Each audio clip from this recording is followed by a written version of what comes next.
So I recently did a video for Remnant 2 covering an XP farm that's based in a location called the Chimney, and I had some comments saying that it was absolutely nowhere near the fastest XP farm. So I did some digging around, I found out some information, and we have like basically an updated XP farm, but this one has to be done in co-op. So if you don't have any friends to play the game, if you can't find any groups or anything, then solo, your best bet is the Chimney farm that I showed. If you can play in co-op, then this is absolutely the fastest way to get XP for your archetypes. So basically what you're going to do with this is keep rolling Losum. So make sure you've completed the world, you've unlocked adventure for it. Keep rolling Losum until you begin in the palace courtyard. When you are in the palace courtyard, you're going to make progress through that entire area until you come to a section called the Great Hall.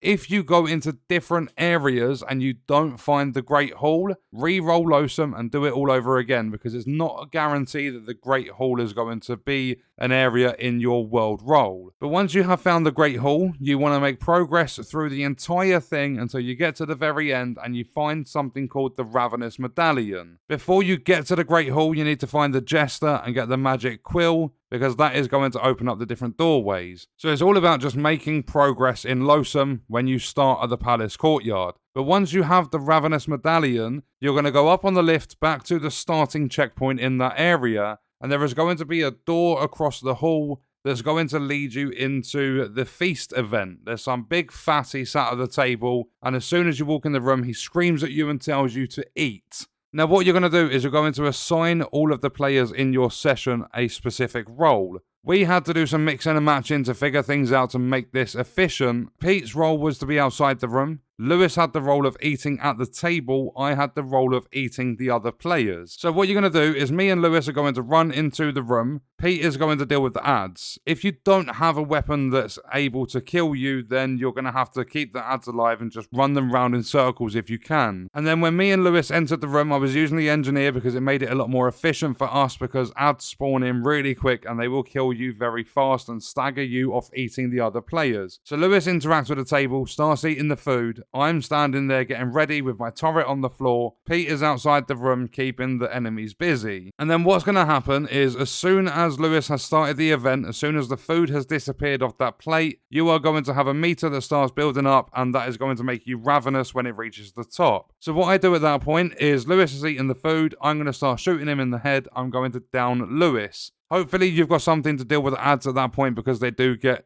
like really, like they just interfere so much. They get in your face and they ruin everything. So my turret's doing the work, Lewis is eating the food, I've become ravenous and I've killed Lewis, or I've downed him. I'm going to pick him up and I'm going to eat him. So exactly the same interaction as reviving, except when you're ravenous, you eat your friends instead. And then what I'm going to do is, by that time that me and Lewis have sorted that out, Pete's got himself downed outside the boss room. I'm going to then run up to the fog wall, I'm going to grab Pete from the outside of it, and I'm going to munch on Pete's corpse too. Then what you're going to do is get yourself killed either by the ads, or I've got the star shot so I can just shoot my like big bang mod at the floor and it kills me. You're all going to respawn at the checkpoint, and that is a bunch of XP. We were getting, I think it was around 2,500 XP for doing this every single time we did it, or that's at least the XP we noticed, but some people have said that you can get around 4,000 for doing this each run. And if you become efficient with it and you can just like keep consuming your teammates, dying really quick, getting in and out of that room as fast as you can,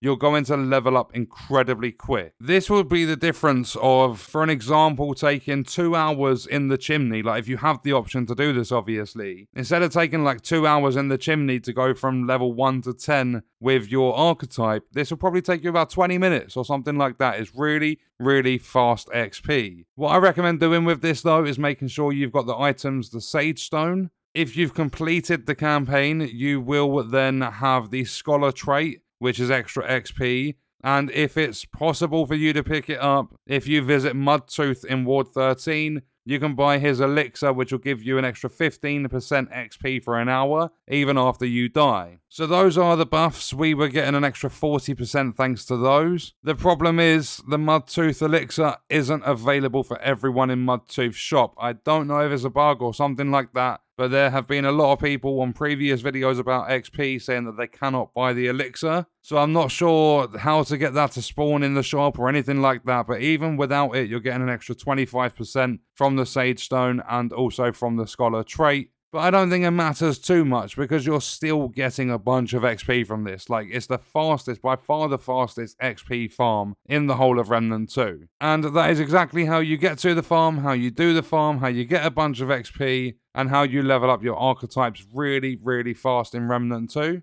And on that note, we are going to leave the video there. If you enjoyed it, leaving a like is appreciated. If you wish to support me further as a creator, there are links in the description. Let me know your thoughts about the video in the comments. And if you want to watch more, you can click the video on screen. All support on the channel is greatly appreciated, and I hope you enjoyed it. Thank you for watching.